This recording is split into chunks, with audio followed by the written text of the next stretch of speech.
Welcome to Creators Tech. I'm LLML, and in today's video we're going to be looking at a tutorial for the Fifine D6 controller. Today we have the Fifine D6 controller. For many of you, you will be very familiar with this if you have dealt with the Elgato Stream Deck controller. This is very similar to that, but it comes with a few less features and a little bit of a setup process when compared to that one. Today, I'm going to be walking you through the initial setup and how to get it going. And now we're back to the main screen. You will see the OBS Studio software on the left-hand side, and on the right-hand side, the Fifine software. Let's go ahead and add a shortcut. Since this is the first time we're running it, you will see that it requires server IP, server port, and server password to be set up. So you go to Tools on your OBS software, and then you go to the server settings and you enable the WebSocket server,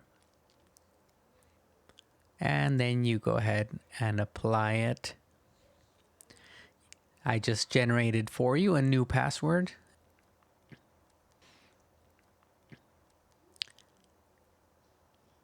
So I'm going to click yes on this icon, and I see all the information that I need to copy over and get the software to shake hands with each other, be friends, and work as they are intended to. Just a quick note, you probably will need to do this multiple times with each different plugin that you use.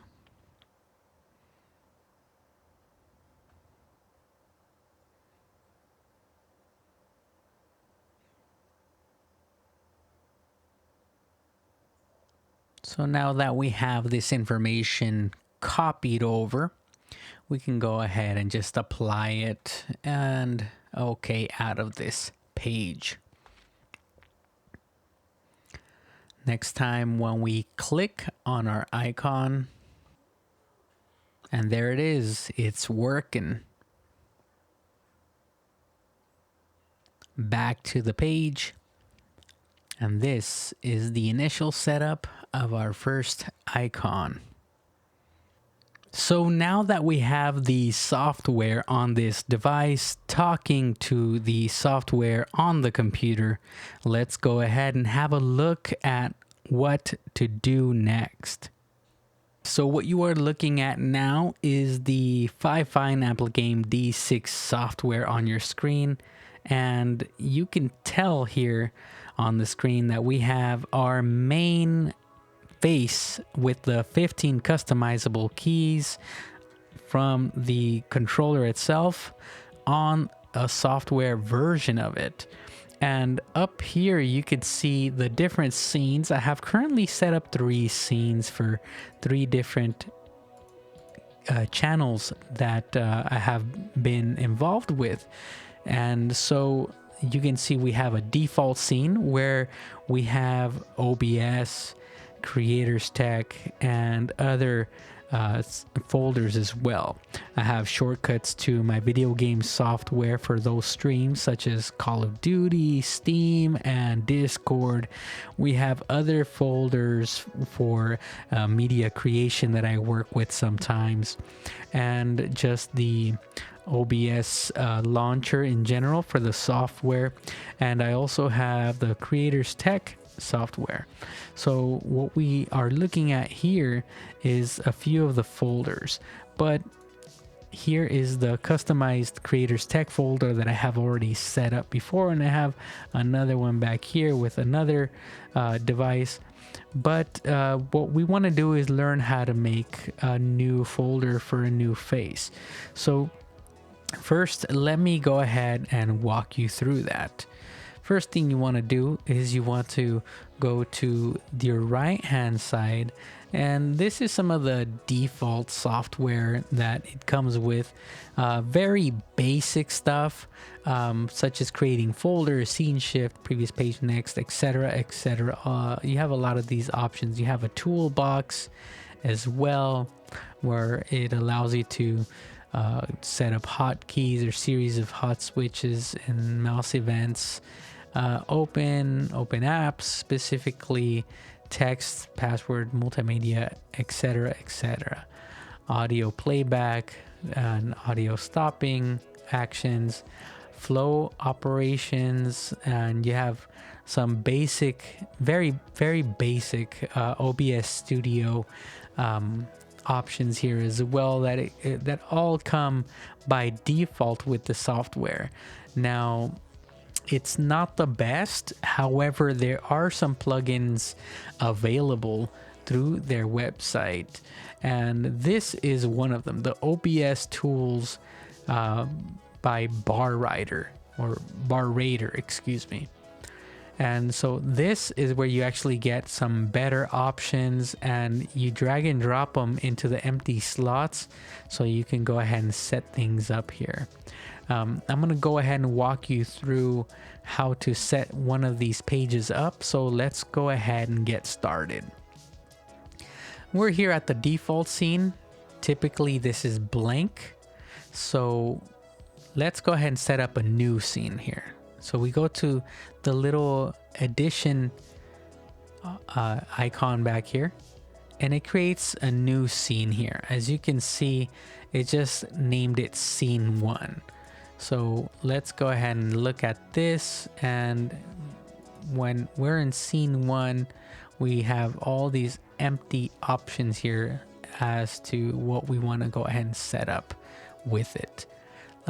We already have an OBS scene set up on one of these other pages for some of the live streaming for OBS.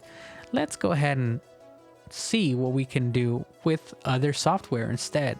We're going to set something up here with the software for, I don't know, let's try Photoshop shortcuts. So let's go to the store. And now it's showing us the Discover store.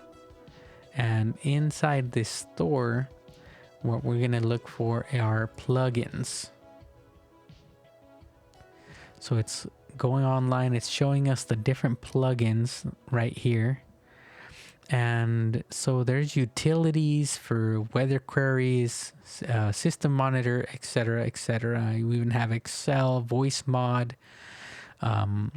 Voice mod might be a good one for modifying your voice and adding special effects during your live streams.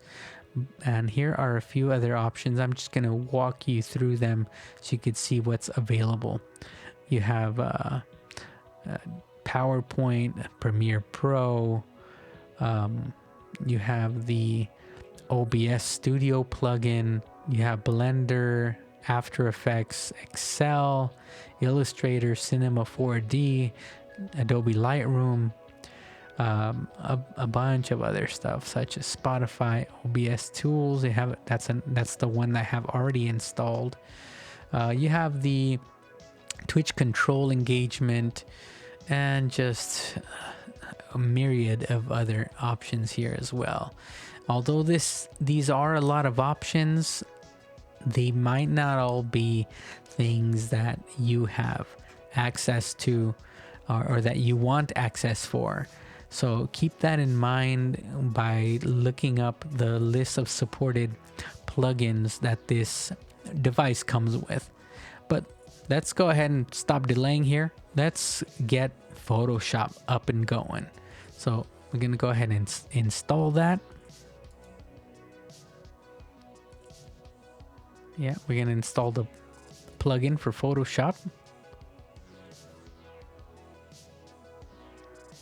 And it's going right now. I think it's actually already loaded on there. Let's go ahead and exit from here.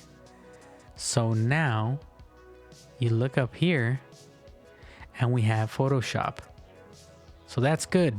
It's already there. Let's click on the arrow. Now we have the drop down window, and we have all these little options so that we can use during our Photoshop application. So for example, let's see, if we want to use gradient tool, we just drag it and drop it in here. We can title it on this gradient. That way you know what it is. And that button, it's hard to read the word gradient. It's kind of small. So we can click on the little T, and if we wanted to, we can change the font that it uses to display. I'm gonna keep it at that one. I kind of like that font. And what we don't like is the size of that font. Let's make it bigger so it's easier to read. So gradient at 16, I think that's fine. We can make it bold. We can make it italic, or we can make it with an underline. And we can change the color of it. So if we want to set it to, I don't know, a yellow color, there it is. It's like a light yellow color. We can set it to the middle, the top, or back to the default at the bottom. I like it where it's at. It's simple to read. So now we have a button that allows us control over the gradient option whenever we have Photoshop turned on and running. We can do the same thing with other options as well, such as the magic wand. So we can drag it. Here's magic wand. We can title it M wand for magic wand. And the reason I'm making that abbreviation is just so that we can make the text a little bigger and easier to read whenever we're just looking down at it. And as we can see, they have a pretty good selection of icons to choose from. You can click on this little cog and select a local file. Like if you have your own graphics package that you want to go ahead and install for setting this up and making it look exactly the way you want it to look, you can select that. I specifically don't have that option. I don't have that package of graphics, but it's nice to know that it's there in case you want to spend the time and make it look a little nicer. You also can open up an icons library that you can download different icons libraries from their store as well. They don't have that many to choose from, but they do have a pretty good selection as well. So for example, they have the Photoshop icons pack. It shows you how many icons they have available, 71. So you can go ahead and look at here and see all the different icons that they have available for you. And that is a nice option to have as well. For my purposes here, I'm just going to leave it as is, as opposed to changing the icon. So as you can see here, we have both of these on here. And whenever I use Photoshop and I simply want to go select these options so that I can continue working and make it easier on me, my workflow a lot faster perhaps, then this is going to have all of my favorite shortcuts on it, and it's going to be just a quality of life feature for me. And I know it might not be the best for applications such as Photoshop in some cases, but believe me, it does help a lot when it comes to video editing and doing live streams, especially live streams, in my personal opinion. But you tell me what you use this for. I know there's a lot of applications.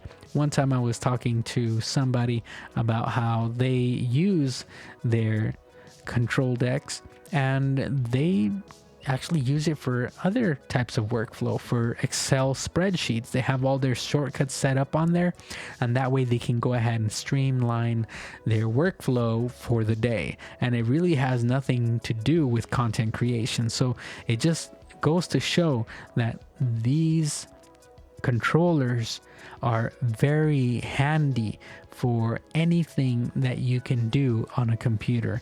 And you can select a lot of different types of controllers and key presses with these devices. So it comes in very handy, and most people will be using them as switchers for their live streams, but others will use them for far more applications.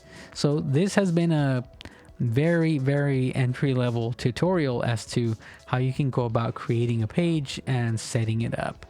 One thing that I do want to set up as well is a return option. A return option is meant to take you back to like a home screen, and that way you can go back and forth between your home screen and the different scenes that you set up for it. This way it allows you to just go back and forth, and you won't necessarily need to open up the software within your computer, so you can go back and forth with the different pages that you have set up. All right, so to set up this home scene, we're going to be going to the Fifine control deck at the very top, and we're going to set up scene shift. I'm going to put it there. I'm going to click on it, and we're going to set it to default scene, which is like our home page here. I could also have named that home page, page 1, and I could even change the icon. Open icon library. I like the blade icons. And there's a little home icon I could set it to. So I exit that. Now I have the home icon set. And I can even name it home. I can change the size of it. So now we have home set up, and as you can see here on the device itself, when I press home, it's going to take me back to my home screen where I have all of my options in it. And back on the home screen, now I can set up my scenes 1 page. So let's go ahead and put that in there. I'm going to grab scene shift again. I'm going to put it here. And I'm going to set it to go to my scenes 1 that I just created. And I can even put in a different icon for that. So I'm going to open up the icons library, go to blade, and I'm going to just add that folder right there. So now as you can see, the folder is this one. I'm going to put it all the way down here in this corner, just so it's easier to see. And I'm going to name it scenes 1. Alrighty. So it's all set as scenes 1. Maybe change the font size a little so it's a little bit better visible. And there it is. And so there we go. So now if I want to go to the folder that we just created, I'm going to go ahead and push down on that folder, and it takes us here to the folder where I have some of the example shortcuts that we set up for our Photoshop software. And I can just go back home, and then it'll take me back to the home screen that I have set up for it with all of my other different options as well. And it's really nice once you know how to use it, once you know how to get it started. It's very simple to use, very intuitive to use. But like I mentioned before, it takes a little bit of a learning curve to get there. I hope that this video has been of some help to you. Thank you very much for watching Creators Tech, technology for creators.